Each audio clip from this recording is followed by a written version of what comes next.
Derek has not had the kind of defensive series of postseason that he wanted. So what is it about Derek that just makes him able to like be consistent in who he is and just kind of continue to get over the opponent's skin? He just plays with a defensive versatility, and he does a great job paying attention to detail on personnel fantasies. Joe, how much did Marcus help set the tone with the steal right off the opening tip and the Jason Duncan, then the back-to-back threes there in the first to kind of get you guys going on the run? Yeah, he's just an emotional key for us. When he's locked in and playing both sides of the ball at a different pace, it kind of gives us our identity in our life. Joe, is this the best performance in your view in the postseason, and what does it say that you've had probably your best two performances back-to-back games? It just says that our backs are against the wall and we're sticking together and we're competing at a high level to give ourselves a chance. And what did Al give you tonight in terms of effort, intensity, particularly in the early going? Yeah, everything he does is an intangible that you can't measure, and just his leadership and his physicality and his attention to detail defensively is big for us.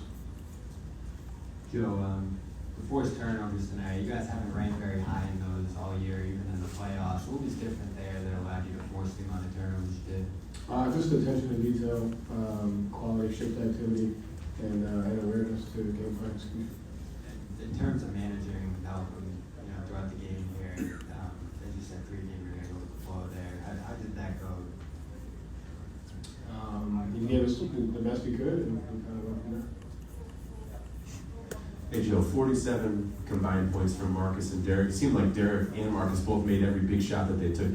How does that change the dynamic of the offense when guys like Jason and Jalen are able to kick out to them and they're making shots at that level? Yeah, it just gives us a well-balanced attack to where we can spread the floor and share the ball and just play connected basketball. And so, those two guys being aggressive is important for us. So what's led to the connection? I mean, after game 3, you said you guys were disconnected a little. And in the last 2 games, something on the floor, off the floor. Jalen talked about that dinner they had before game 4. Like, what's happened? One of our assistants put it in great perspective.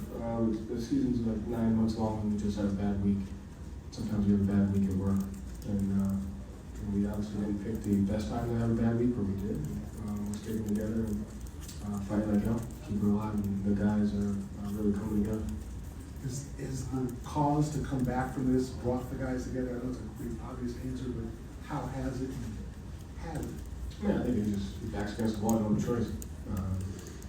And so it builds a connection and builds, just an opportunity. And so like I said earlier, the guys in that locker room, they always stick together. And when our backs are against the wall, we just have to continue that. Joe, you talked about Marcus kind of being your identity, and given the situation in with your backs against the wall, how important is it for him going forward to continue to set that tone every game you have left? Yeah, it's been that way all year. When he plays at a high level and brings a certain pace and physicality, is contagious, and he sets the tone for our guys. When he plays like that, it's big for us. Joe, in the last couple of games, you've generated about 30 corner three-pointers. What is it about the offense that's getting you the shots that you've been looking for, the types of three-pointers that you've been looking for? Spacing, and the last 2 games, we're getting the advantage quick, and then the 2-on-1s are there, and then we're reading the 2-on-1. And so when we play fast but organized, that's where we're at our best. And it seems like there was a concerted effort to stay down on up fakes. Is that something that has come up as part of like the defensive plan, just to stay down with the Butlers throwing those fakes out there? Yeah, it's definitely key to keep them off the free throw line. They're a team that can generate free throws and put pressure on your defense, and so just staying disciplined in that is important. Last question. 11 assists for Jason tonight. When he's facilitating like that, what does that do for the rest of the offense? Just spread this out, allows us to create different advantages, allows us to run through different stuff, and that just goes to the connection the guys have. Thank you, Joe. Thank you. We'll have Jason, Jalen, and Derek in here, and then Smart in the locker room.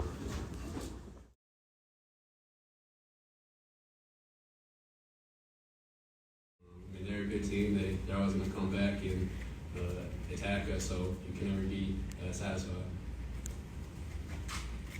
There was a lot of talk after Game 4 over this galvanizing meeting you had the night before down in Miami. Has there been another meeting right now?